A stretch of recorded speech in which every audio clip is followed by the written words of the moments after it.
Panel discussion. Point ये है कि हमारे जो क्वेश्चंस इस दरमियान में लोगों के जहन में आए हों वो क्वेश्चंस भी हम अभी डिस्कस कर सकते हैं। और पैनलिस्ट जो हमारे वर्दी पैनलिस्ट हैं सारे senior professor level will be answering the questions which will be shown here. So I will start with doctor Shabeen Naz, is a professor of obs and gynae in ISRA University and now Secretary General of SOGP. He has written a book also on diabetes, जिसमें pregnancy का chapter और women health और सारा कुछ भी है। अगर उसकी तस्वीर हो आपके पास तो दिखा दीजिएगा। Anyway, the question for you doctor Shabeen is here. What community-based initiatives or public health program have been successful in promoting reproductive health and environmental sustainability in Pakistan, and how can these be scaled up or replicated? Pakistan में क्या कुछ हुआ है और कुछ success हुई है कि नहीं हुई है, ये हमें बताइएगा please. Thank you very much. Thank you everyone. Nice to be here and it's a great privilege to talk to you people all. एक बात मैं बता दूं कि there are 3 great forces that rule the world. वो 3 great forces कौन सी हैं? Stupidity, fear and greed. So these 3 forces, they rule the planet. Yes. और we are destroyed by stupidity and greed. क्योंकि ये 2 ही चीज़ें हैं ना जो planet को तबाह कर रही हैं। तो इसका मतलब क्या हुआ कि we have to take care of our environment, ourselves and rise about this stupidity and greed. अब सवाल बड़ा मुश्किल सा था आपका, मैंने काफ़ी गौर व खौस के बाद कुछ चीज़ें निकाली। देखिए, इनिशिएटिव तो पाकिस्तान में काफ़ी सारे हैं और ख़ास तौर से सिंध में काफ़ी सारे हैं। That's a good thing to know. इसमें सबसे ज़्यादा इम्पॉर्टेंट जो इनिशिएटिव था वो ये था कि reproductive health can not be separated from environmental situation. अब इसकी इस तरह से एग्जांपल दूं कि जैसे पीस फाउंडेशन है। पीस फाउंडेशन ने रिप्रोडक्टिव हेल्थ पे काम किया, उन्होंने मेंस्ट्रुअल हेल्थ, हाइजीन उस पर काम किया और उसके साथ साथ विमेन एम्पावरमेंट में भी काम किया। तो उसका नतीजा क्या हुआ कि जैसे होम ग्रोन वेजिटेबल्स उन्होंने बढ़ाई ज़्यादा वीमेन को एम्पावर करके। रिप्रोडक्टिव हेल्थ में मेंस्ट्रुअल हाइजीन, रिप्रोडक्टिव हेल्थ ये सब शामिल किया।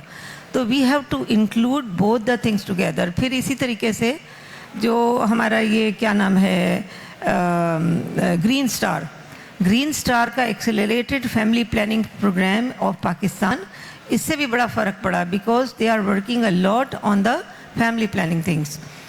तीसरी जो अहम बात थी वो एक हमारा है हेल्थ अर्थ ऑर्गेनाइजेशन। इन्होंने भी वीमेन एम्पावरमेंट पे बहुत काम किया। तो अब मसला ये कि we should not be working in silos. हमारे जो लेडी हेल्थ वर्कर प्रोग्राम है, अगर उसको हम इस इन्वायरमेंट के साथ भी कर दें तो काफ़ी हद तक हमें फ़ायदा हो सकता है। अब एक बात 2-3 बातें और बताऊं। जो डॉक्टर भुट्टा ने बहुत इंटरवेंशन की है और मेलकम ट्रस्ट के साथ इन्होंने मिलके किया, और जो कि मुझे काफ़ी अच्छा लगा कि हम कम्युनिटी बेसिस पे क्या कर सकते हैं। तो हमारे अस्पतालों में हम एक जगह पे अंदर पेशेंट्स को जमा कर देते हैं। तो ये बहुत आसान सा इंटरवेंशन है ना कि बाहर अगर एक शेड लगा दें और बाहर लोगों को बिठा दें तो थोड़ा सा डिस्टेंस हो जाए लोगों में, और ये जो एक साथ सब घुस के एक जगह बैठते हैं उसमें इन्फेक्शन, हीट, ये सारा मसला रुक सकता है। एक बात ये। दूसरी बात ये जो उन्होंने बहुत अच्छी कही और इंटरवेंशन की भी है सिंध में, वो ये है कि उन्होंने छतों को, जो हम कहते हैं ना रिफ्लेक्टिव पेंट्स, तो उन्होंने कहा रिफ्लेक्टिव पेंट्स तो इम्पॉर्टेंट हैं, मगर उसकी जगह अगर चूना लगा दिया जाए, जो आजकल बहुत चूना लगाते हैं एक दूसरे को, तो चूना लगा दिया जाए तो इस चूने से भी 3 to 4 डिग्री सेंटीग्रेड टेम्परेचर अंदर का कम हो सकता है। तीसरी बात ये थी कि पहले ज़माने में शेड्स होते थे घर में, बरामदा होता था, एक शेड होता था, तो उससे धूप कम आती थी। अब अस्पतालों में भी अगर ये शेड थोड़ा सा आगे लगा दिया जाए तो उससे भी टेम्परेचर आपके घर का कम हो सकता है। तो ये 2-3 इंटरवेंशन थी जो कि हम कर सकते थे। फिर हम क्यों अपनी ख़वातीन को 12 बजे ओपीडी में बुलाते हैं, जब आपको पता है कि ख़वातीन के ड्रेसेस वो काला बुर्का पहने हुए होती हैं, गर्मी से जो इनके असरात हैं। ये भी एक बहुत बड़ी स्टडी उन्होंने की है डॉक्टर भुट्टा ने, कि अगर गर्मी में अगर औरत है एंड शी इज़ प्रेग्नेंट, तो उसके उस जो इंट्रायूट्राइन फीटस है because of that heat the telomeres will be shorten. जब टेलोमियर्स शॉर्टन हो जाएंगे तो बाद में क्या होगा, this child can suffer with a short life span और एबनॉर्मलिटीज़. तो प्री टर्म बर्ड्स, टेलोमियर की शॉर्टनिंग, ये सारी बातें इज़ रिलेटेड टू हीट. तो हम अपनी ख़वातीन को हम क्यों 12 बजे ओपीडी में बुलाते हैं? अगर हम ओपीडी जल्दी शुरू कर दें तो क्या हर्ज है? तो ये 2-3 बातें थी जो मैं समझती थी कि प्रैक्टिकल चीज़ें थी जो हम कर सकते थे. और बाकी सब्जियां उगाएं, अपने अस्पताल के आगे हरियाली रखें जैसे आपके कुही गोट में है. और ऑफिस बनाने की बजाय जो शेरशाह साहब ने बनाया है बीच में, एक अपना ऑफिस बनाया है हरियाली के बीच में, कोई ऑफिस की दीवारें नहीं हैं. तो इस तरह का कोई चीज़ हम कर सकते हो विच इज़ डूएबल. तो मेरा सिर्फ ये कहना है कि डूएबल इंटरवेंशंस को अगर कर लें तो शायद हमारी ज़िंदगी इतनी मुश्किल ना हो जितनी कि इस वक्त है, क्योंकि टेम्परेचर इज़ राइजिंग. और फिर दूसरी बात क्या है कि फ्लड इफेक्टेड, हम हर 5 साल बाद 4 साल बाद फ्लड आ जाते हैं. तो फ्लड इसलिए नहीं आते कि अमेरिका कुछ कर रहा है या जर्मनी कुछ कर रहा है. फ्लड इसलिए आते हैं कि वहाँ उन फ्लड ज़्यादा इलाकों के पास घर बन जाते हैं. जब वो वहाँ घर बन जाते हैं तो फ्लड आते हैं तो सारे लोग बह जाते हैं. तो ये सारी इंटरवेंशन है जो हमें करनी है, इसमें अमेरिका जर्मनी ने कुछ नहीं करना है. Thank you very much. Thank you very much Shabeen. ये जो डूएबल वर्ड है ना, डूएबल, ऐसी चीज़ें निकालें जो डूएबल हो. हम बड़ी बड़ी रिकमेंडेशंस लेके आ जाते हैं और हमें पता ही नहीं होता है कि ये कभी हो भी सकेगा कि नहीं हो सकेगा. Next doctor Zubaida. Dr. Zubaida Masood, I have a question for you. What are some key environmental factors contributing to the rising prevalence of reproductive health issues such as PCO and endometriosis? Environmental factors क्या हैं? कुछ तो doctor Nadeem ने बताए हैं, उसको अगर आप समराइज़ कर सकें या आप अपनी तरफ उसमें ऐड करेंगी कुछ कि PCO और endometriosis बढ़ रहा है ना, पिछले 15-20 साल में तो मैं देख रही हूँ कि मुस्तकिल बढ़ रहा है. तो क्या हो रहा है? Thank you very much, Dr. Shaheen, for selecting this interesting topic of environmental factors and reproductive health. It's very important topic and it's directly related to increasing incidence of PCO. So thank you for this topic. Dr. Nadeem Zubairi ने मेरा question तो आसान कर दिया है environmental factors बता के. थोड़ा सा बस ऐड करूँगी. कुछ तो वही चीज़ें हैं कि एनवायरमेंटल टॉक्सिन्स जो डॉक्टर साहब ने बताई कि इन्वायरमेंटल टॉक्सिन्स में सबसे ज़्यादा जो यूज़ हम प्लास्टिक्स का कर रहे हैं उससे बहुत प्रॉब्लम आ रही है. इवन हम पानी भी प्लास्टिक की बोतल में पीते हैं तो ग्लास का यूज़ करें. और कॉस्मेटिक्स में थैलेट्स का बहुत यूज़ है, तो कॉस्मेटिक्स हमने अवॉइड तो नहीं कर सकते, कम कर सकते हैं. और इसके अलावा एयर पॉल्यूशन है और वाटर पॉल्यूशन है जिसमें हैवी मेटल्स हैं, डिफरेंट चीज़ें हैं, डिऑक्सिन वगैरह. तो उसके लिए तो काम करना हमारे लेवल पे थोड़ा सा मुश्किल ज़रूर है लेकिन नामुमकिन नहीं है. और तीसरी इम्पॉर्टेंट चीज़ जिस पे हम अमल कर सकते हैं और अपने पेशेंट से करवा सकते हैं वो है लाइफ स्टाइल, जिस पे डॉक्टर नदीम ज़ुबैरी ने भी बात की. तो लाइफ स्टाइल में 3 चीज़ों पे हमें ज़्यादा, जो मैं सबसे ज़्यादा स्ट्रेस करती हूँ, 2 पे तो डॉक्टर नदीम ज़ुबैरी ने भी बात की है कि एक सेडेंट्री लाइफ स्टाइल और दूसरा प्रोसेस फूड डाइट. तो डाइट में प्रोसेस फूड अगर हम निकाल दें, low carb and high protein diet add कर लें तो बहुत सारे मसले वैसे ही हल हो सकते हैं. प्रोसेस फूड जैसे डॉक्टर साहब ने कहा निकालना मुमकिन नहीं है, कम करना मुमकिन है, लेकिन लो कार्ब डाइट को इनकॉर्पोरेट करना बहुत आसान है. हम रोटी चावल का पोर्शन कम कर दें और सालन सब्ज़ी दाल गोश्त का पोर्शन बढ़ा के हाई प्रोटीन डाइट बना लें तो वो ज़्यादा ईजी है.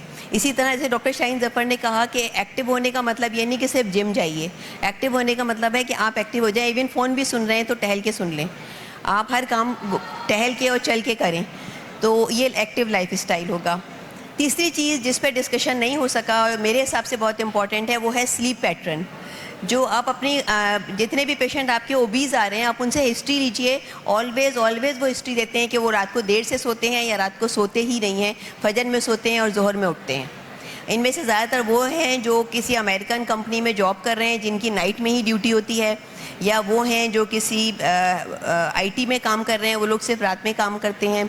ये सारी लड़कियां 80, 90, 100 kg की होती हैं और इनका स्लीप पैटर्न बहुत ख़राब हुआ होता है. तो स्लीप पैटर्न पे ज़रूर तवज्जो दें कि हमारे रिलीजन के हिसाब से भी स्लीप के लिए इशा के बाद सोने का हुक्म है और फजर के बाद ना सोने का हुक्म है.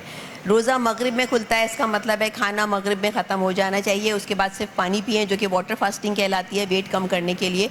इशा में अगर सब सो जाएं और फजर में उठ के काम शुरू कर दें, तो इससे हार्मोन जो डिसरप्ट होते हैं, क्योंकि सबसे ज़्यादा जो डिसरप्शन हार्मोन्स में हो रही है एंडोमेट्रियोसिस एंड पीसीओ दोनों में। एंडोमेट्रियोसिस में ईस्ट्रोजन का रोल है और पीसीओ में एंड्रोजन का रोल है। ये दोनों ही हार्मोन डिसरप्शन है, और हार्मोन डिसरप्शन की कहानी इन्हीं chemicals, sleep patterns, dietary and sedentary lifestyle में है। तो इन चीज़ों को दुरुस्त करके हम एंडोमेट्रियोसिस और पीसीओ का इंसिडेंस बहुत हद तक रिड्यूस कर सकते हैं। Thank you. डॉक्टर जुबैदा, आपकी ये बात बहुत ही इम्पोर्टेंट है कि जल्दी सो जाएं, जल्दी उठ जाएं। सारी दुनिया में, सारे वेस्टर्न वर्ल्ड में यही होता है। सुबह 5 बजे बसें भरी हुई होती हैं, ट्रेनें भरी हुई होती हैं, लोग काम पे भाग रहे होते हैं, और शाम को 7-8 बजे नाटा हो चुका है, सिवाय उसके जिनको पीना पिलाना हो, बाकी लोग सो चुके होते हैं। वीकडेज़ पे, वीकेंड पे पीते हैं, वीकडेज़ पे तो सो जाते हैं। ये हमारा कल्चर होना चाहिए था। ये हम बिल्कुल ही उल्टे सीधे रास्तों पर लग गए हैं। सारी रात जागते हैं, दोपहर को 2 बजे उठती हैं ख़वातीन।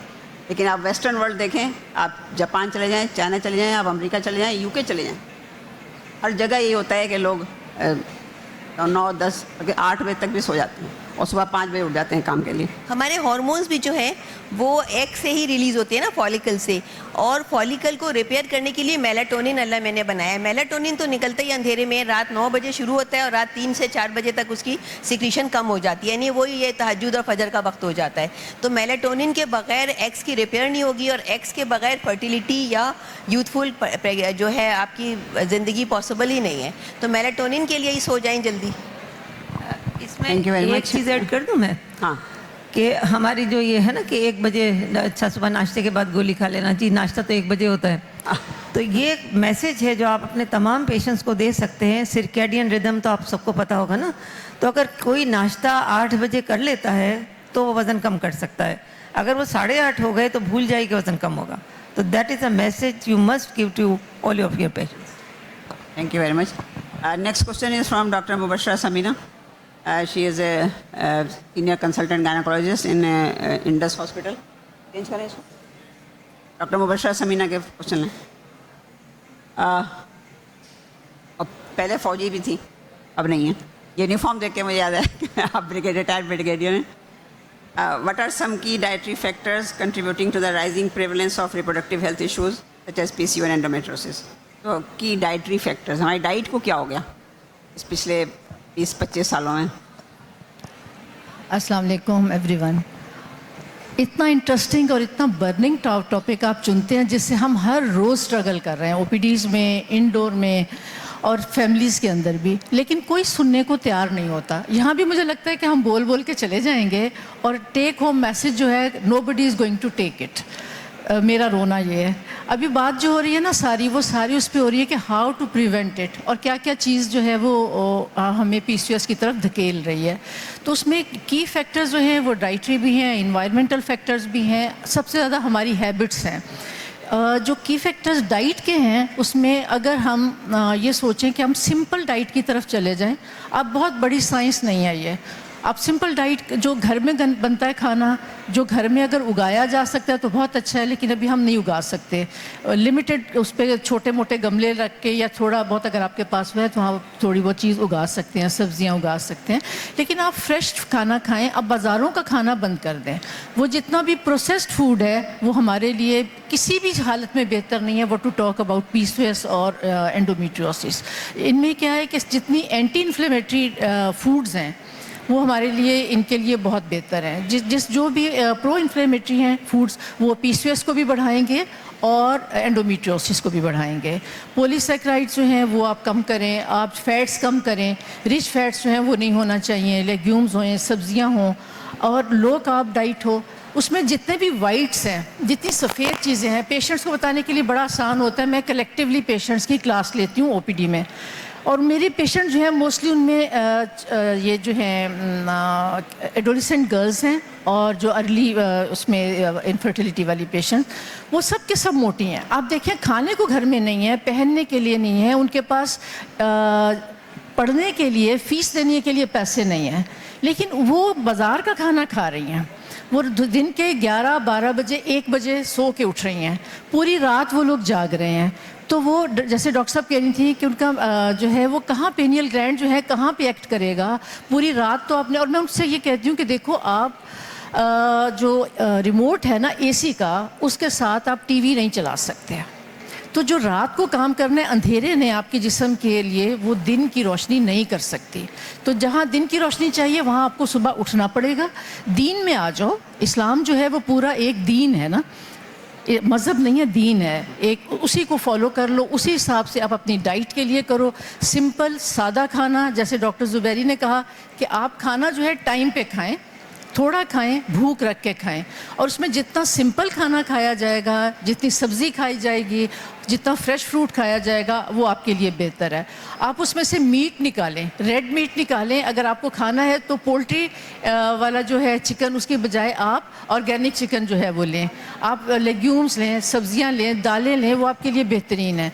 इसी तरीके से पानी पिएं। आप शुगरी ड्रिंक्स जो हैं वो आप ना लें। जितना ज़्यादा आप कोल्ड ड्रिंक्स लेते हैं, मैं उनसे कहती हूँ कि अगर तुम्हें कोई पैसे दे और कहे कोल्ड ड्रिंक पियो तो प्लीज़ मत लो, उसके बजाय सादा पानी लो। जितना आप सादा पानी पिएंगे, जितने आप शुगर से आप, उतना ही आपका वेट भी कम होगा, उतने आपके जो है फल जितने लेंगे, सब्जियां लेंगे, आपके एंटीऑक्सीडेंट्स आपकी बॉडी में आएंगे। आपको एंटीऑक्सीडेंट चाहिए, आपको एंटी इन्फ्लेमेटरी फूड्स चाहिए।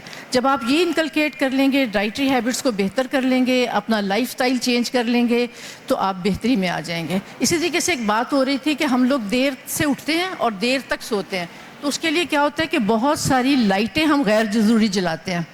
लोग जो है वो 7 बजे 8 बजे अपना काम ख़त्म कर देते हैं, हमारे इधर बाज़ार शुरू तब होते हैं। तो ये सारा लाइफस्टाइल जो है हमने उसको उल्टा पुल्टा कर दिया है, and we are suffering from it ना।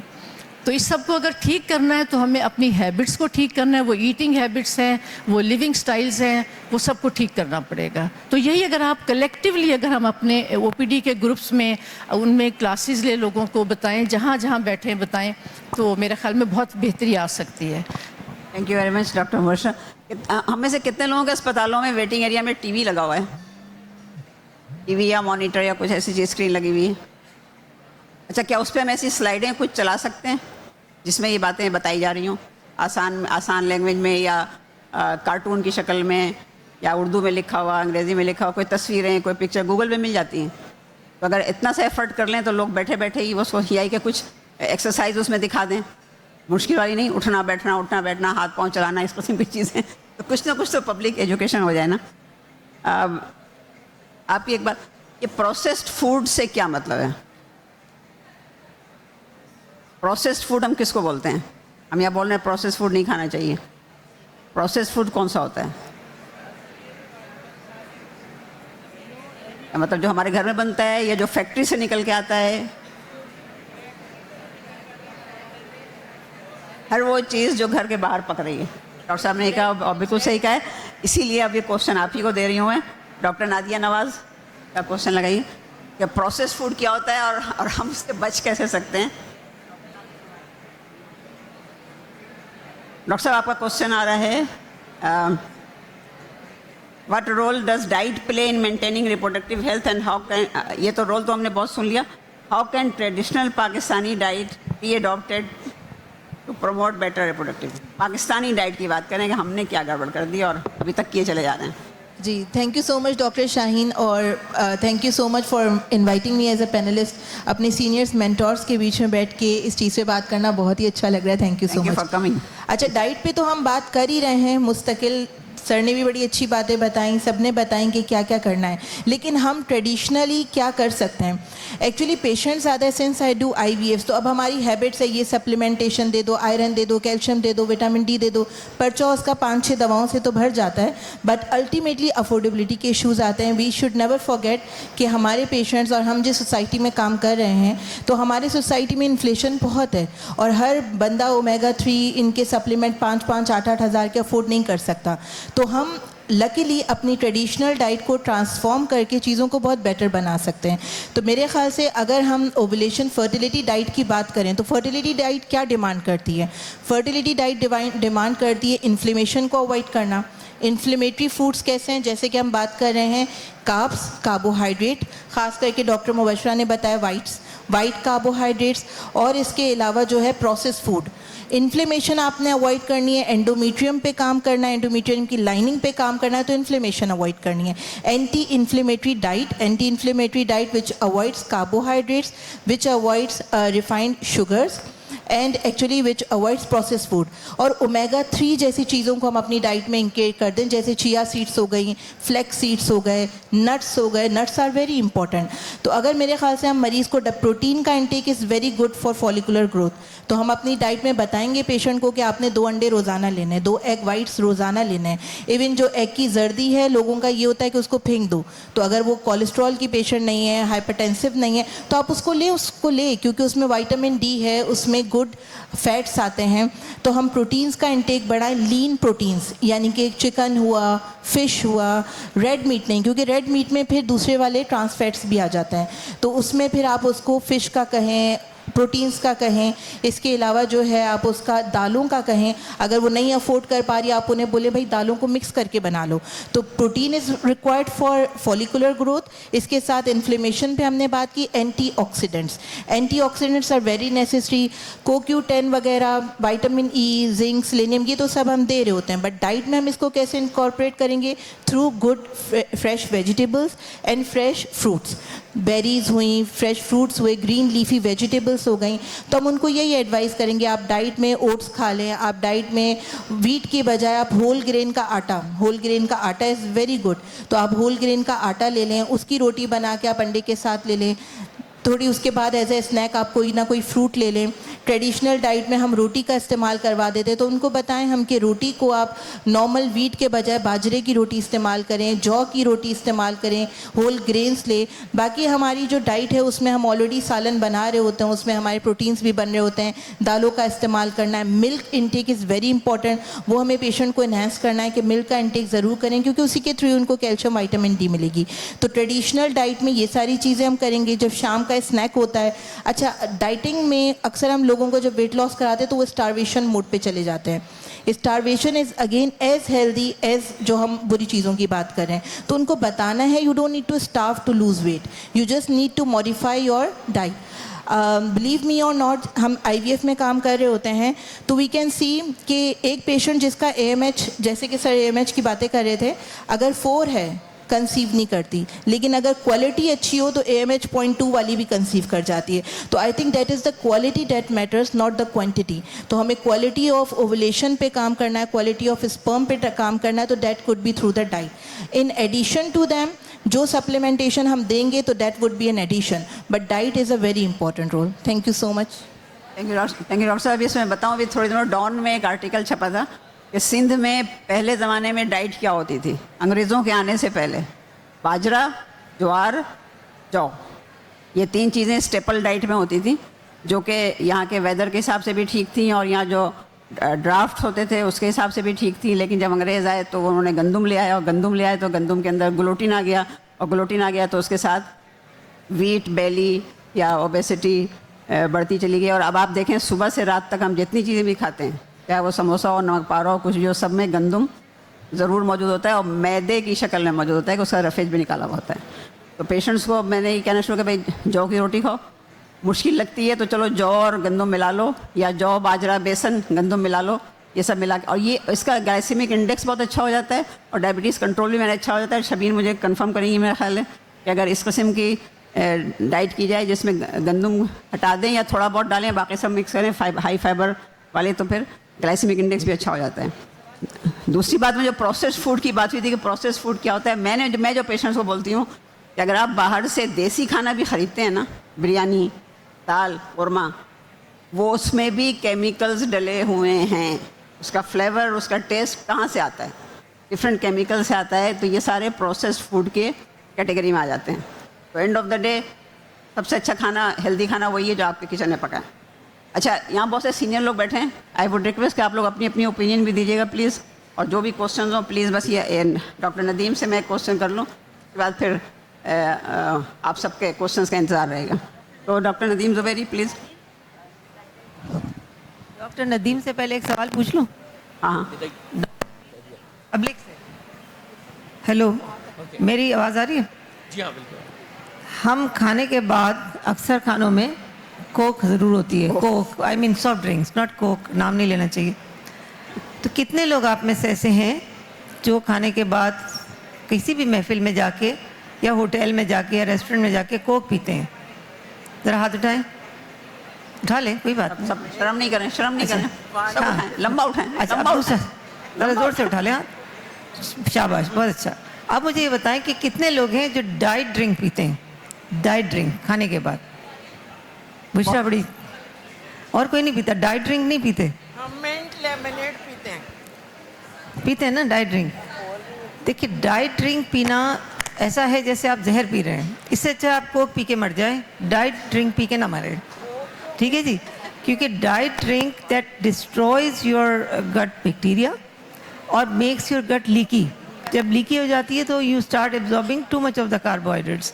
तो इसलिए ये बात हो गई कि भाई डाइट ड्रिंक ना पिए प्लीज़। अव्वल तो कोई भी ड्रिंक ना पिए, मगर दोनों में टॉस करना है तो फिर नॉर्मली पी के अपना काम ख़राब करें। Thank you. गट बैक्टीरिया पे याद आया कि इस पे बड़ी स्टडी है कि गट बैक्टीरिया के साथ पीसीओ ओबेसिटी का एसोसिएशन है, और ये हमारी जो गट हेल्थ होती है इसको इम्प्रूव करने के लिए yogurt is something very very good, जिसमें प्रोबायोटिक्स होते हैं और ये फ्रेंडली बैक्टीरिया को नर्चर करते हैं। तो डाइटिंग के जब बताएं तो योगर्ट ज़रूर बताएं। और डॉक्टर साहब ने फ़िश का जिक्र किया था, फ़िश कौन सी जिसमें फ़ैट होती है, ताकि उसमें ओमेगा 3 मिल जाता है। बाकी प्रेगनेंसी में ड्राई फ्रूट गर्म है, मुर्गी गर्म है, खजूर गर्म है, ये सब, अंडा गर्म है, ना खाना, ये सब फजूल बातें हैं। अर्ली प्रेगनेंसी में ये सब ज़रूर खाना चाहिए, इसलिए कि फीटस का जो इश्यूज़ डेवलप हो रहे होते हैं में ये सब चीज़ें हमें चाहिए होती हैं। मेरे घर में पिछले 15-16 साल से कोल्ड ड्रिंक बैंड आइटम है मेरे घर में। चाहे शादी हो, चाहे वलीमा हो, चाहे कुछ भी हो, कोल्ड ड्रिंक नहीं मिलेगी। पानी पीना है पियो, वरना आप मेरे मेहमान हैं, मैं आपको गलत चीज़ कैसे खिला सकती हूँ? मेरा ज़मीर नहीं मानता। तो अब मैं अपने मेहमानों को किसी को भी कोल्ड ड्रिंक का भी ऑफ़र होता ही नहीं मेरे घर में। मेरे बच्चों को भी इसी की आदत हो गई है, और बहुत खुशी की बात है कि मेरे डिपार्टमेंट में मेरे स्टाफ को भी इसी की आदत हो गई, उनके घरों में भी बैंड होना शुरू हो गया है। एनीवे, डॉक्टर नदीम ज़ुबैरी मैदान में आ जाइए। ओके। अच्छा, ये सवाल तो मैं आपसे पूछूंगी, इससे पहले मैं आपका जो टॉपिक था पीसीओ से कंसर्न एक सवाल पूछना चाहती हूँ। ओके। कि पीसीओ का मैनेजमेंट आपने बताया, प्रेगनेंसी भी हो गई, चलें आपका मैनेजमेंट बहुत ही अच्छी है, बहुत अच्छे डॉक्टर हैं आप, प्रेगनेंसी हो गई, लेकिन अब जो रिकरेंट मिसकैरेज का मसला है पीसीओ में, early miscarriage, can you give few tips to handle that? अच्छा, ये जैसा स्विंग कर गया आपने, ये स्विंगिंग बॉल है। अच्छा, सो अगर हम पीसीओ के रिलेटेड बात करें या विदाउट पीसीओ बात करें, अगर रिकरेंट प्रेगनेंसी लॉस है, पहले तो ये है कि जहन में ये रखने की ज़रूरत है कि पेशेंट किसको वैल्यू कर रहा है। एक लॉस को भी कर रहा है, 2 लॉस को कर रहा है, या 3 लॉस को कर रहा है, उस पर कर रहा है। सो आई यूजुअली 2 लॉसेस अगर हो जाएं तो उसको इवेल्युएट और मैनेज करने की तरफ ज़्यादा रुझान होता है कि उसको कर लिया जाए। क्लिनिकल हिस्ट्री अपनी जगह कि कब हुआ है, फर्स्ट ट्राइमेस्टर में हुआ है और सेकंड ट्राइमेस्टर में हुआ है, कब हुआ है, वो वाले लॉसेस की बात हो जाए। और दूसरा कि टेस्ट जो हैं बहुत लिमिटेड इनिशियल करने चाहिए, एकदम से बहुत सारे धमाका खेज टेस्ट नहीं करने चाहिए। ख़ासतौर पे हम अपनी क्लिनिकल प्रैक्टिस में देखते हैं कि एक पूरी लाइन होती है जिसमें anticardiolipin, IgG, IgM, lupus anticoagulant, protein C, protein S, homocysteine, antithrombin 3, factor 5 Leiden, beta glycoprotein, IgGM, beta glycoprotein जो है फलाना, और एएनए प्रोफाइल, ये सब टक करके एक साथ में आ गया, साथ में हिस्टोस्कोपी आ गई, कल्चर हो गया, और लाखों का सब आ गया, लाखों का खर्च, मसला हाथ आ गया। जो फर्स्ट ट्राइमेस्टर है उसके अंदर बहुत सिंपल टेस्ट आपको देखने की ज़रूरत है कि टीएसएच करा लिया, एंटी-टीपीओ हो गया, एंटीकार्डियोलोपेन, आईजीजी, आईजीएम हो गया, लूपस हो गया, यहाँ रुक गए, चंद चीज़ें हो गई।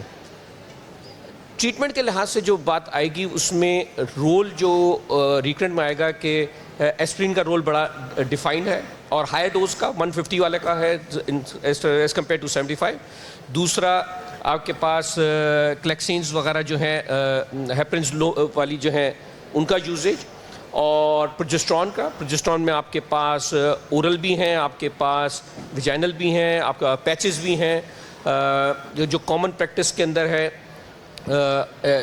वेरी अर्ली ओरल का कर लेते हैं, लेकिन लॉन्गर के लिहाज से यूजेज के अंदर विजाइनल भी है, माइक्रोनाइज्ड प्रोजेस्ट्रॉन्स हैं, they are good number of them of available, उसका इस्तेमाल भी मौजूद है। सो टेक्निकली तौर पे इनके अंदर थोड़ा सा टीएलसी की ज़रूरत होती है। अगर रिकरेंट है और आपने आइडेंटिफाई कर लिया है कि इसमें रीज़न जो है थ्रोम्बोटिक फिनोमेना की वजह से है, तो एस्कार्ट क्लेक्सिन उसको फ़ायदा देगा। Otherwise simple progesterone support and tender loving care would be good, जिसमें आप कन्वीनियंस के लिहाज से विजाइनल प्रोजेस्टेरॉन का usages is a good one. आजकल तो वैसे विजाइनल प्रोजेस्टेरॉन का तो बहुत जगह यूजेज आ रहा है, मेनोपॉज में भी आ गया है। मतलब अब पहले एक ज़माने में होता था कि आप टिबलॉन वगैरह यूज़ करते थे, अब जो है आप जेल भी अवेलेबल हो गई हैं ईस्ट्रोजन की, साथ में मैक्रोनाइज प्रोजेस्टेरॉन का भी यूज़ हो रहा है। So all these things are there. So लेकिन रिकरेंट के लिहाज से अगर कोई बहुत चीज़ें नहीं है तो TLC and progesterone remains a reasonable choice, but thrombotic phenomena identified है तो then definitely Escard and Clexane would be a good choice to use. Thank you very Does much. that answer the question? Yeah, Okay. Thank you very much. I think TLC is very much important, tender loving care, and vaginal macronized progesterone has a proven role, and you can give it for long term also, not only for 2 months, 3 months. से charity starts at home. हर काम अपने पास से शुरू करने की ज़रूरत है। तो most of us are clinicians. So पहला तो ये है कि क्लिनिकल प्रैक्टिस अपनी जितनी एविडेंस बेस हम कर सकें, नंबर 1 ये हो जाए। And then at individual level, at institutional levels, we should interact with people who are in power. हल्ला इख्तियार के साथ गुफ्तगू की ज़रूरत साथ में है कि हम अपने लेवल के ऊपर, हम सबके जान पहचान में हैं, गवर्नमेंट सेटअप में लोग मौजूद हैं, इंडिविजुअल लेवल पे बात करें कि देखें ये वाली प्रैक्टिस हो रही है, जैसे एंडोमेट्रियोसिस है, इसके अंदर अर्ली डायग्नोसिस की ज़रूरत है, इसके पहचानने की ज़रूरत है, वहाँ पे काम करें। PCO में वेट बढ़ रहा है, इसके लिहाज से आइडेंटिफाई करके अपने लेवल के ऊपर सबसे पहले अपने लेवल पे करें। उसके बाद दूसरा लेवल आता है कि आपके इंस्टीट्यूशनल्स के जो एडमिनिस्ट्रेशंस में हैं, हम खुद अपनी पोजीशंस में मौजूद हैं, we should interact with the government authorities जो कि पॉलिसी बना रहे हैं। फिर जो एजुकेशन कर रहे हैं वो अपने लेवल पे एजुकेशन भी करें, और गवर्नमेंट सेटअप्स के अंदर जो कि पॉलिसी मेकर हैं, पॉलिटिशियंस के साथ, आपके सेनेटर्स हैं, टॉक टू देम। हमारे सेनेटर्स से और दूसरे पॉलिसी मेकर्स वाले दूसरे कामों में ज़्यादा लगे हुए हैं। हमारा काम है कि we should interact with these people, और एग्जांपल्स मौजूद हैं इसके अंदर कि जिन्होंने जैसे किया, आपके डॉक्टर शाहीन और इनका ग्रुप जो है अपने लेवल पे भी और गवर्नमेंट ऑफिशियल से भी इंटरेक्ट करता है। डॉक्टर निकत शाह का ग्रुप है जो कि अपने वार्ड्स के अंदर भी काम कर रहा है, अपने पॉलिटिकल अफिलिएशन की वजह से वहाँ तक पहुँचा रहा है। हमें इंडिविजुअल लेवल पे भी काम करने की ज़रूरत है, और अलावा साथ में जो ग्रुप बचता है कि जो रिसर्च कर रहा है, वो जब पॉलिसी बनाता है, अपने लिए गाइडलाइन बनाता है, तो वो गाइडलाइन जब बनाता है तो गाइडलाइन बना के फेंकने की नहीं है, या खाली प्रैक्टिस करने के लिए जर्नल में छापने के लिए नहीं है गाइडलाइन। जैसे एंडोमेट्रियोसिस की गाइडलाइन आई, PCO की गाइडलाइन आई, डायबिटीज़ की गाइडलाइन आई, हाइपरटेंशन की गाइडलाइन आई है। ये सब जो है हमें इसको ले जा के आगे इंटरेक्शंस इनसे बात करना है कि इम्प्लीमेंट इसको कैसे करें, इनके साथ रिसर्च कैसे करें। डॉक्टर शबीन ने अभी जिक्र किया था, डॉक्टर भुट्टा का जिक्र किया था। मतलब आई एम लकी कि मतलब I been working with their group also. Jaidas का ग्रुप जो है, जो उनके साथ ही ग्रुप है, is a big group who's working, जो है जो क्लाइमेट और एनवायरनमेंट में काम कर रहे हैं। मतलब हम खुद भी जब जाते हैं तो एज अ क्लिनिशियन भी काम कर रहे हैं, एज अ रिसर्च पॉलिसी के अंदर भी काम कर रहे हैं, और दूसरे लोगों से भी बात कर रहे हैं जो कि मौजूद हैं। और बहुत चेंज उसके लिहाज से आ रहा है कि जो डाइटरी, जो पहले जैसे डॉक्टर शाहीन ने कहा कि जो ओरिजिनल डाइट थी, we are trying to get people back to that diet. So अब जो प्रेग्नेंट वुमेन्स के साथ जो है उनकी डाइटरी हैबिट्स चेंज करने के लिहाज से, जो हाउसिंग हो रही है उस पर काम कर रहे हैं विद द गवर्नमेंट ऑफिशियल के हाउस कैसे बनना चाहिए। और बहुत अच्छा डॉक्टर शबीन ने डिस्क्राइब किया है कि जो शेड क्रिएट करने वाला, तो जो शेड क्रिएट करने की पॉलिसी और जो चूना लगाने की पॉलिसी है, जो दूसरी जगह लग रहा है, लेकिन कौन सा चूना? ये जो वाइट वॉश वाला है, it is an excellent one के जो लगा रहे हैं, और ये चेंज इंटरेक्शन से ही आ रहा है। एज अ क्लिनिशियन, रिसर्चर मिलके पॉलिसी मेकर वालों के साथ कर रहे हैं, तो it is making a impact. एक जो इस इंटरेक्शन के जहन में से एक मुझे बात जहन में आई कि हमारे लिए, एटलीस्ट मेरे लिए बहुत बड़ा सरप्राइज़ था कि when we were doing this study जो अभी चल रही है, जो क्लाइमेट वाला बात कर रही थी डॉक्टर शबीन बात कर रही हैं, उसका इनिशियल डेटा आया है, अभी मेरे ख्याल में कोई 5% डेटा उसका आया है, अभी तो 95% डेटा बाकी है उसके अंदर जो है ना। उस 5% डेटा के अंदर जो चीज़ धमाका खेज नज़र आई कि 50% और are pregnant women have fasting sugar more than 92। मतलब ये कोई तस्वुर भी नहीं कर सकता कि आपके देहात में, आपके गांव के अंदर 92 का शुगर फास्टिंग लेवल के अंदर मौजूद होगा। मतलब दिस इज, मैंने पहले जिक्र कर दिया, मतलब अभी we should not have spoken about it, but this is a disastrous finding and we along with our group back in UK जो है उनके साथ में हम मगजमारी इस पे कर रहे हैं कि ये क्या हुआ है। मतलब हम हर चीज़ें लगा के देख रहे हैं, हर पलट के देख रहे हैं, इसको फास्टिंग करके देख लें, इसका शुगर का ड्यूरेशन चेंज करके देख लें, हम OGTT लगा के देख लें, हम जो है GCT लगा के देख लें, हम HbA1c को करके देख लें। भाई ये गुत्थी सुलझे में नहीं आ रही है कि इतनी धमाका खेज डायबिटीज़ मौजूद है हमारे यहाँ, और जब डायबिटीज़ आएगी तो हाइपरटेंशन भी पीछे पीछे आएगा, जब ये होगा डायबिटीज़ आएगी तो ओबेसिटी भी आएगी। तो एज अ क्लिनिशियन हम जो काम कर रहे हैं, हम सबको अपने पॉलिसी मेकर्स में जहाँ जहाँ भी हो सकता है अपनी आवाज़ उठाने की ज़रूरत है और बात करने की, और वो कायल होंगे। और आई थिंक जैसे वैक्सीन के सिलसिले में एक चेंज आया है कि क्लिनिशियंस का जोर था कि आखिर में आके एडमिनिस्ट्रेशंस ने उसको पॉलिसी मेकर्स ने अडॉप्ट किया, और वो जो 9 to 14 ईयर्स के ऊपर सर्वाइकल वैक्सीन की लग रही है। सो ओवरऑल हम सबको कोशिश करने की ज़रूरत है, individual level, institutional level, and then talking to policy makers. जो है ये सारी स्ट्रेटजी करेंगे तो हम कामयाब हो सकते हैं। और साथ में LHVs का इन्वॉल्वमेंट, और दूसरे हमारे वो लोग जो कि मेडिकल के अलावा हैं, जो फार्मिंग कर रहे हैं, help them out in farming for organic food production. It will make a lot of impact if we are able to do this. So with this, I think. Thank you very much. Thank you very much. That was very good. Policy maker में कौन आते हैं? सारे government के लोग आते हैं या और भी कोई पॉलिसी मेकर होते हैं? हमारे अपने अस्पताल का चीफ नर्स, हमारे अस्पताल का MS, हमारे अस्पताल का एडमिनिस्ट्रेटर, ये सारे पॉलिसी मेकर हैं। हम इनके साथ बैठ के एटलीस्ट अपने अस्पताल के अंदर तो कुछ ना कुछ चेंजेस कर सकते हैं। जैसे किसी ने बताया कि भाई 12 बजे क्यों बुलाते हैं क्लिनिक में, वो काला काला बुर्का पहन के गर्मी में आती हैं, क्लिनिक जल्दी शुरू करें, ठंडे ठंडे ख़त्म कर दें। जैसे कि ये देखा है, ये तो हमने भी स्टडी की है कि जब बहुत गर्म मौसम होता है तो प्री टर्म लेबर के इंसिडेंस बढ़ जाता है। तो ये छोटी छोटी पॉलिसी मेकिंग हम खुद भी एज ए लीडर, मतलब हम सब अपने अपने डिपार्टमेंट में लीडर हैं, अपनी अपनी स्पेशली एज ए लीडर, अपने MS, अपने एडमिनिस्ट्रेटर, अपने सीनियर नर्स, अपने इन्फेक्शन कंट्रोल, इन सब के साथ बैठ के ये छोटी छोटी पॉलिसीज़ बनाने का काम हम लोग कर सकते हैं, और साथ साथ अपने पेशेंट्स को एजुकेट कर सकते हैं। तो थैंक यू वेरी मच वर्दी पैनलिस्ट, ऑनरेबल्स। बहुत अच्छा टाइम गुजरा और मेरे ख्याल में हम सब ने एंजॉय किया इस क्वेश्चन आंसर को। अच्छा, any question answer from anyone, from all these experts are sitting here, तो स्टार्ट बम्बार्डमेंट प्लीज। माइक दीजिएगा। और हमने लेट शुरू करने के बावजूद माशाल्लाह हम सही टाइम पे चल रहे हैं। I am Dr. Huma. Thank you very much for such enlightening talks. I will congratulate Dr. Shaheen Zafar to organize all these pre-conference workshops. And Dr. Shaheen, you covered such an important and very rarely spoken about topic of blue zone. And indeed, we all must learn from the points you discussed in your presentation. Here I would say that about longevity in our rural areas, since most villagers, they work in fields.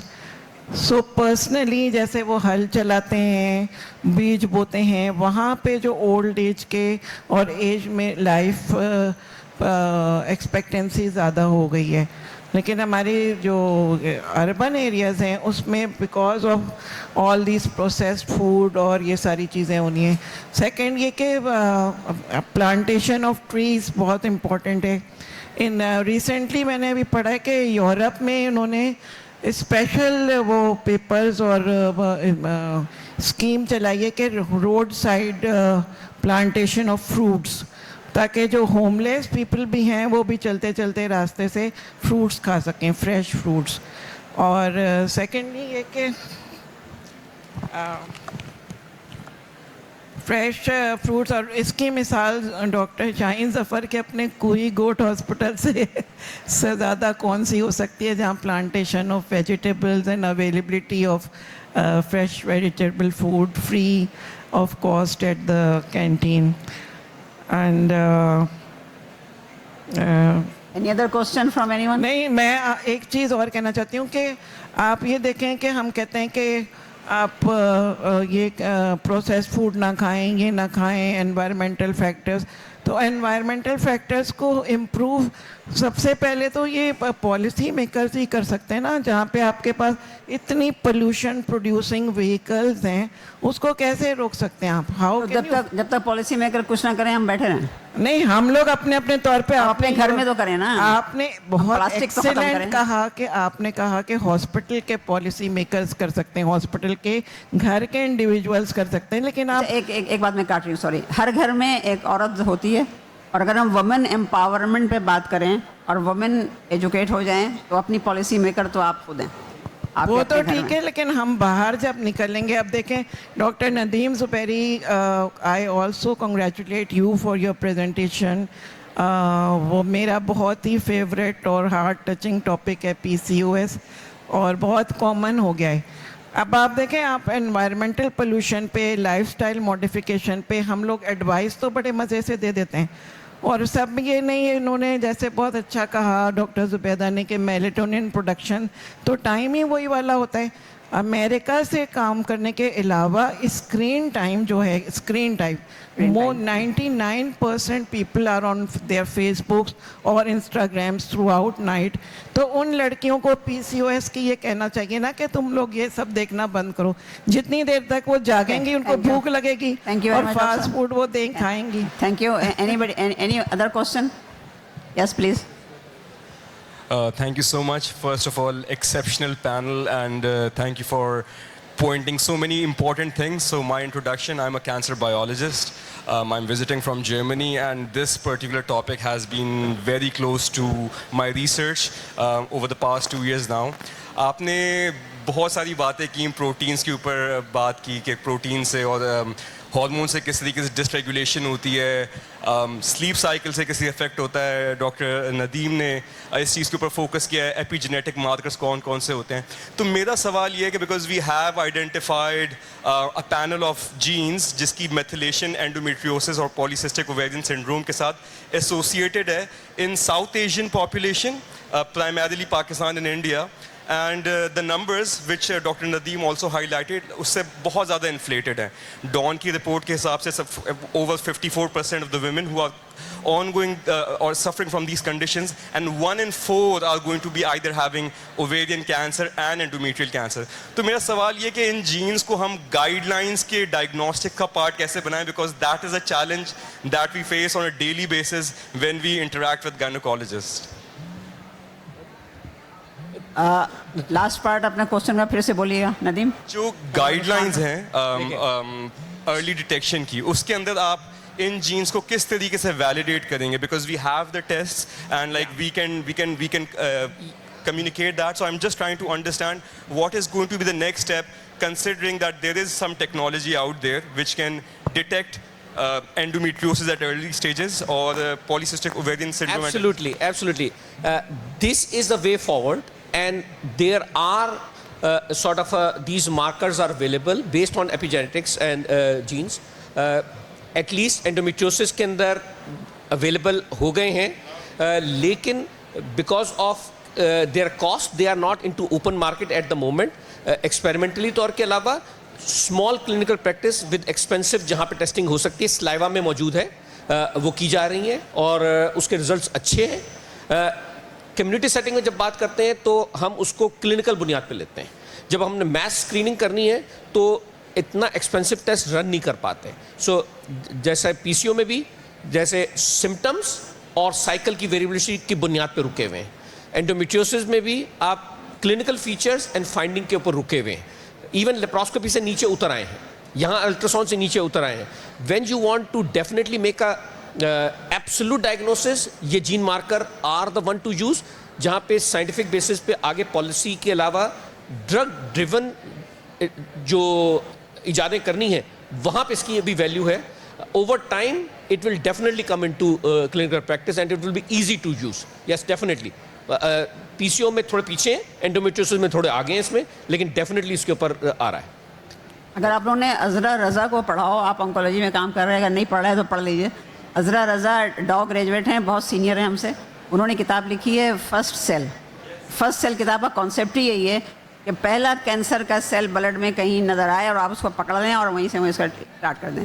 तो I am sure इस पर researchers हो रही हैं, आप ज़्यादा बड़े researcher हैं, इसका भी कुछ ना कुछ हल निकलेगा। लेकिन मेरा पॉइंट ये है कि हम उस फर्स्ट सेल तो पता नहीं कब हमें पता लगेगा, कब टेस्ट आएंगे, क्यों हम उसको प्रिवेंशन पे क्यों नहीं जा रहे हम, और हम क्यों नहीं एपिजेनेटिक्स की बात करते हैं, हम क्यों नहीं टेलोमेरेज की बात करते हैं कि वो चीज़ें जो टेलोमेरेज को बढ़ाती हैं और टेलोमेयर का लेंथ बढ़ाती हैं, तो दैट मीन्स कि वो कैंसर को भी कम कर देती हैं, वो बाकी चीज़ों को भी कम कर देती हैं। तो ये this was the point which I wanted to discuss.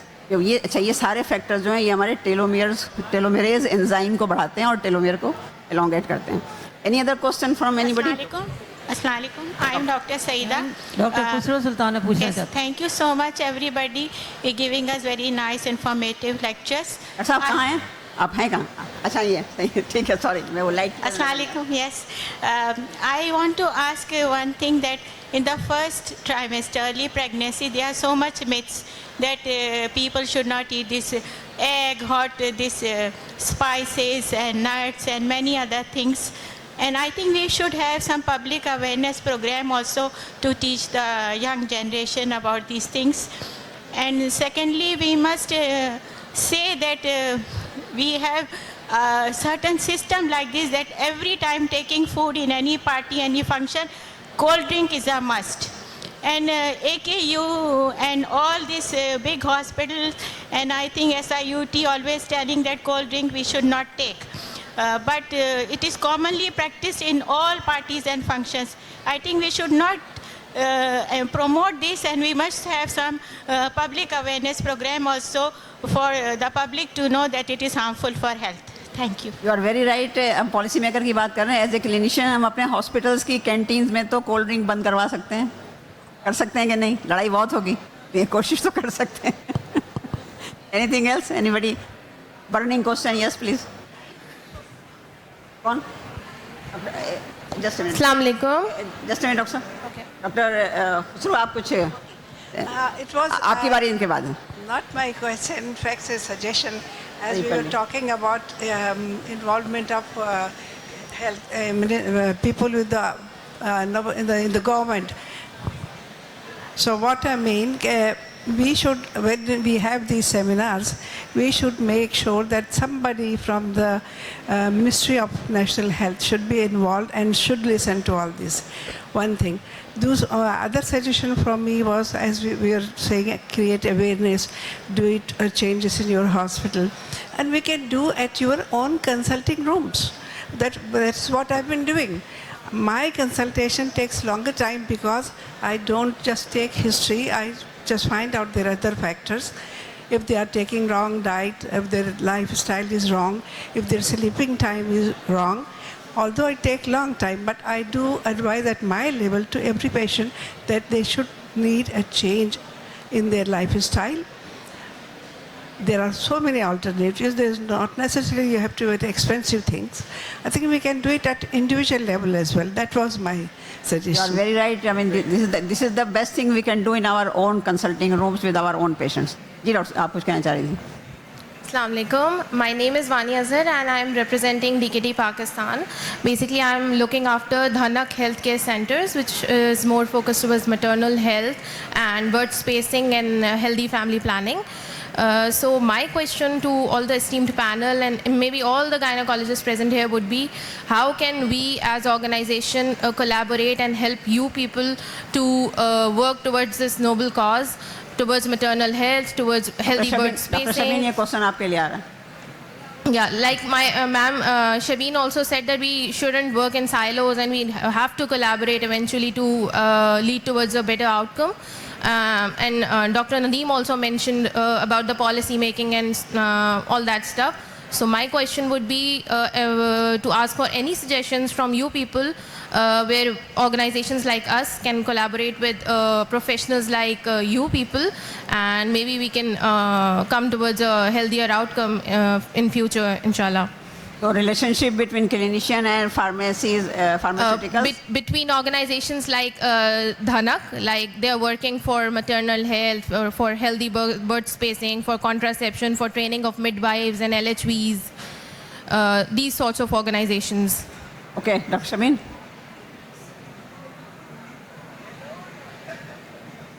Dr. Shabeen, this question was for you. I told you this was your question. ये सवाल आपसे था, आपको बता दिया गया था. जरा फिर से कर दीजिए please. Sorry. Short. Ma'am, my question was, it wasn't directed towards any particular person, but yes, my question was, how can, basically I'm representing DKT Pakistan, and I'm looking after Dhanak as a manager. Dhanak works for maternal health, healthy birth spacing, child contraception, and all that areas. And we also support education of midwives and LHVs and healthcare providers in rural and in urban areas as well now. My question was, how can organizations like us support gynecologists, like the professionals of our country, to build a better system to work towards that major mutual cause of healthy mother and healthy baby? What can we do? What kind of, as you mentioned that we shouldn't be working in silos. So my question was that how can we counter this situation? Maybe make an ad board or something like that. Like any suggestion from your end? You got it. You got the question. So when you are thinking the answer, I just want to throw a question on the audience. आप सब लोग आज घर जाइएगा, अपने रिश्तेदारों की list बनाइएगा, कज़न मैरिजेस की लिस्ट बनाइएगा, और देखिएगा उसमें कितने एबनॉर्मल हैं, कितने नॉर्मल हैं. ये आप लोगों का होमवर्क है आज. Okay doctor Shabeen, answer this question. देखिए, ये बात आपकी बहुत सही है कि we are working in silos. Maternal health वाले अलग काम करते हैं, गवर्नमेंट अलग काम करती है, हम कहते हैं कि हम तो अपना ही काम करें और चल पड़ें. तो actually we should join hands. और अगर आप इसमें कोई आपका प्रपोजल है तो you are more than welcome to join us as a Society of Obstetricians and Gynecologists, and we would love to join hands ताकि हम कुछ थोड़ी सी बेहतरी कर सकें. वैसे बहुत सारे लोग जॉइंटली काम कर रहे हैं इस वक्त, जैसे मैंने बताया ये ग्रीन स्टार वाले, और दूसरा ये पीस फाउंडेशन बहुत सारे काम कर रही है, तीसरी जो काम कर रही है ये हेल्थ अर्थ ऑर्गेनाइजेशन काम कर रही है. तो हम चाहते हैं कि आपके साथ मिलकर काम करें और ज़रूर हमसे रब्ता करें. इंशाल्लाह मैंने आपको अपना नंबर भी शेयर किया है. So from the platform of Society of Obs and Gynae, we would love to work with you so that we can make some difference in maternal health. Thank you very much, Shabin, for. आखिरी बात कहूँ मैं? जी आखिरी मेरी तरफ से आखिरी आज के दिन की. देखिए, वो डॉक्टर नदीम ने कहा कि सीरम इंसुलिन करा लें. ये आपने फरमाया कि serum insulin was one of the investigations in the panel. और मैं देखती हूँ कि सीरम इंसुलिन हुए चले आते हैं, क्योंकि डायबिटीज़ से ज़रा थोड़ा सा मोहब्बत ज़्यादा है हमें. तो सीरम इंसुलिन कराना कोई फ़ायदा नहीं है अकेले. अगर आपको इंसुलिन रेजिस्टेंस देखना है, क्योंकि वो 12 होती है 14 होती है तो सब लड़कियां आ जाती हैं कि जी इंसुलिन रेजिस्टेंस हाई है, ये वो है. एक तो क्लिनिकली देख लें, आपको पता है वेलवेटी स्किन और ये वो ओबेसिटी. मगर जो सीरम इंसुलिन का फ़ायदा है वो ये है कि अगर आप फास्टिंग ब्लड शुगर कराते हैं, multiply it with serum insulin and divide it by 405. This is होमा इंडेक्स. समझिए, fasting insulin multiply by serum insulin divide by 405.